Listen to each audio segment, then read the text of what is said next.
Dans cette quatrième vidéo, nous allons voir comment régler les paramètres du circuit de chauffage ou de refroidissement de la compresse 3800 IAW. Dans le menu de réglage de l'installation, sélectionnez le menu chauffage et refroidissement. Le premier élément du menu est réglage de l'installation. Appuyez pour entrer dans le menu. Le premier menu est celui des options de basculement été-hiver. C'est ici que nous réglons les paramètres de fonctionnement saisonnier. Nous y reviendrons plus en détail tout à l'heure. L'élément suivant est le réglage de la température extérieure minimale de base. Nous l'avons déjà défini lors des réglages initiaux, mais vous pouvez le modifier ici si nécessaire. C'est la température extérieure de référence pour notre courbe de chauffe. L'option suivante est l'inertie du bâtiment. C'est ici que nous pouvons choisir le niveau d'isolation du logement. S'il est bien isolé, nous pouvons sélectionner lourd. Cela signifie que l'ajustement de la température de départ en chauffage ou en refroidissement sera plus lent, car nous n'avons pas besoin de réagir aussi vite aux variations de température extérieure. Si le bâtiment a un niveau d'isolation inférieur à la moyenne, sélectionnez léger. La consigne de température de départ réagira alors plus rapidement au changement de la température extérieure. Il existe aussi un réglage moyen pour les bâtiments avec une isolation modérée et des pertes de chaleur standard par mètre carré. Sinon, on peut le régler sur désactiver, de sorte que la température de départ réagisse instantanément aux variations de température extérieure. L'option suivante est priorité du circuit de chauffage 1. En sélectionnant cette option, les modes de fonctionnement saisonnier chauffage, arrêt ou refroidissement seront toujours déterminés par ce que demande le circuit de chauffage 1. Si elle n'est pas sélectionnée, alors ce fonctionnement saisonnier sera basé sur la majorité des circuits de chauffage qui demandent un changement de saison. Si le circuit de chauffage 1 est non mélangé et que les autres circuits affectés sont mélangés, alors la priorité du circuit 1 réglé sur désactivé fera que le circuit de chauffage 1 recevra quand même de la chaleur à la température demandée par le circuit mélangé. Examinons plus en détail les paramètres de basculement été-hiver. Appuyez sur l'élément pour accéder au menu. D'abord, nous pouvons sélectionner le mode de fonctionnement des circuits de chauffage. Soit chauffage, soit refroidissement, soit auto. Par défaut, l'option est sur auto, ce qui changera la saison de fonctionnement en fonction de la température extérieure et d'un compte à rebours. Ensuite, nous pouvons définir la température extérieure à laquelle le mode chauffage commencera ou se terminera. Lorsque la sonde extérieure mesure une température au-dessus de cette valeur, le compte à rebours vers le mode inactif ou mode été démarre. Si au contraire la sonde mesure une température en dessous de cette valeur, le compte à rebours pour démarrer la saison de chauffage commencera. La différence de température de démarrage direct définit la valeur de dépassement autorisée de la température extérieure par rapport aux paramètres précédents, avant d'ignorer le compte à rebours et de changer de saison immédiatement. Par exemple, si le paramètre mode chauffage jusqu'à est réglé à 16 degrés Celsius et que la différence définie est de 1 Kelvin, l'unité changera de saison immédiatement dès que la température extérieure atteindra 17 degrés Celsius. Les délais de changement saisonnier définissent la durée des comptes à rebours que l'unité effectuera avant d'enregistrer un changement de saison. Pour le délai du mode été, cela définit le temps avant que l'unité n'autorise le changement du mode chauffage au mode veille. Et le délai du mode chauffage définit le temps avant que l'unité n'autorise un changement du mode veille au mode chauffage. Pour la saison de refroidissement, vous pourrez faire défiler ce menu vers le bas et voir d'autres options. Cela vous permettra de définir la température extérieure et les comptes à rebours pour l'entrée en mode refroidissement et en mode veille, ainsi que pour la sortie de ces modes. Appuyez sur Retour pour revenir au menu Réglages. Appuyez ensuite de nouveau sur Retour pour revenir au menu de chauffage et de refroidissement. Ensuite, dans le menu Chauffage et refroidissement, nous avons les menus pour chaque circuit disponible. Vous verrez ici entre 1 et 4 circuits affichés. Chaque réglage que nous ferons pour le premier circuit de chauffage s'appliquera généralement à la configuration des autres circuits. La seule différence, c'est que vous devez avoir un module MM100 installé pour chaque circuit supplémentaire afin de contrôler la pompe et la vanne mélangeuse de ce circuit. Appuyez pour accéder au menu circuit de chauffage 1. La première option est la fonction du système pour le circuit de chauffage 1. Vous pouvez choisir uniquement le chauffage, uniquement le refroidissement ou chauffage et refroidissement. Le type de système de chauffage a été défini plus tôt, lors de la mise en service initiale. Il s'agissait de la sélection des types d'émetteurs qui fourniraient ensuite des valeurs par défaut, que nous pouvons modifier dans le menu de la courbe de chauffe.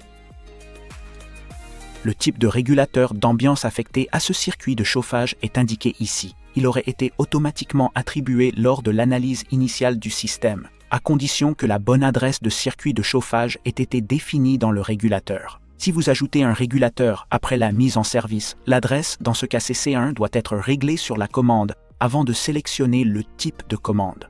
Veuillez noter qu'un seul CR20RF peut être installé par système, mais vous pouvez utiliser les autres régulateurs pour piloter jusqu'à 4 circuits de chauffage. Dans l'option chauffage, la première option est le type de régulation par courbe de chauffe. Vous pouvez choisir selon la température extérieure, ce qui vous permet de définir une courbe de chauffe avec une température de départ maximale et une température basée sur la température extérieure de base. Ou bien vous pouvez choisir la température extérieure avec point de base, ce qui permet les réglages de la première option, plus un point de base et un point de confort ajustable. L'option suivante est la température de départ maximale. Nous l'avons réglé plus tôt et c'est la limite supérieure de la courbe de chauffe. L'option suivante est la température minimale de départ. Elle peut être désactivée ou activée afin de définir une température minimale de départ en mode chauffage. Cela définit le plancher de la courbe de chauffage si nécessaire.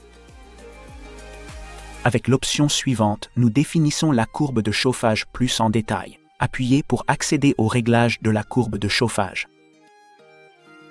La courbe est présentée sur un graphique. Vous pouvez désormais sélectionner et ajuster différents points, notamment le point de départ, le point de fin, le point de confort et si elle est activée, la température minimale de départ. Sélectionnez le point de départ, indiqué ici à 22 degrés. Le point de départ peut désormais être ajusté vers le haut ou vers le bas à l'aide des flèches. Lorsque vous atteignez la limite de réglage, vous ne verrez plus qu'une seule flèche. Une fois le réglage effectué, vous pouvez sélectionner « Annuler » pour revenir à la valeur précédente ou « Confirmer » pour définir la nouvelle valeur. Le point de départ déterminera toujours la température de départ cible dans le circuit de chauffage lorsqu'il fait 20 degrés Celsius dehors. De la même façon, nous pouvons ajuster le point de fin que nous avons défini dans les paramètres de démarrage. Il s'agit de la température de départ cible lorsque la température extérieure atteint la température extérieure minimale de base. Appuyez sur le point de fin pour ajuster.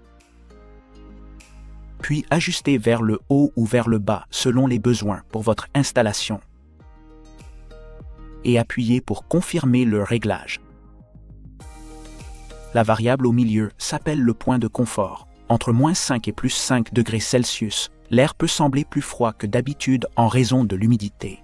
Pour aider à maintenir le confort dans ces conditions ambiantes, on peut créer un creux dans cette partie de la courbe. Appuyez pour ajuster le point de confort.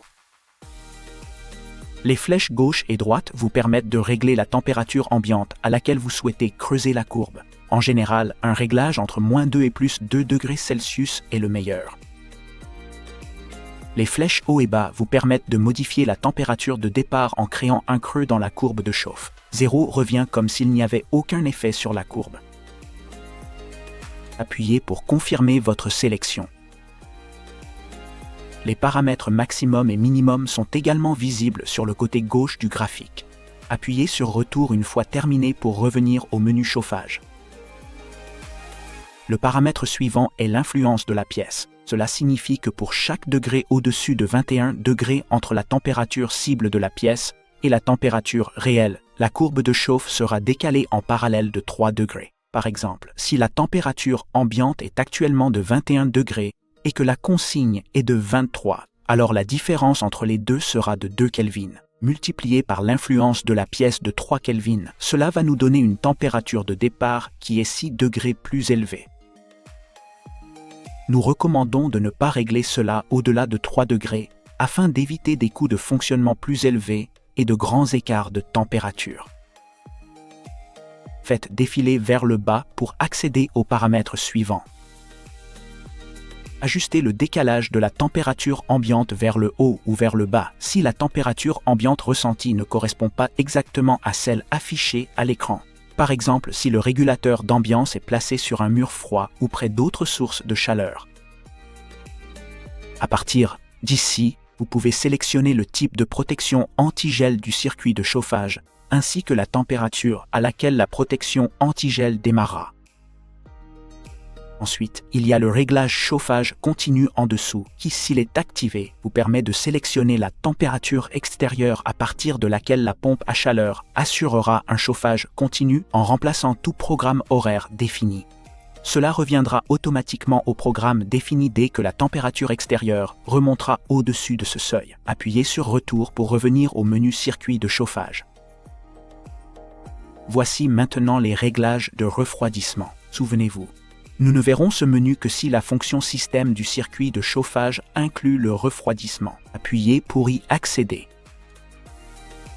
La première option est le différentiel de la température ambiante par rapport à la consigne. Vous ne verrez cette option que si un régulateur d'ambiance est assigné à ce circuit de chauffage.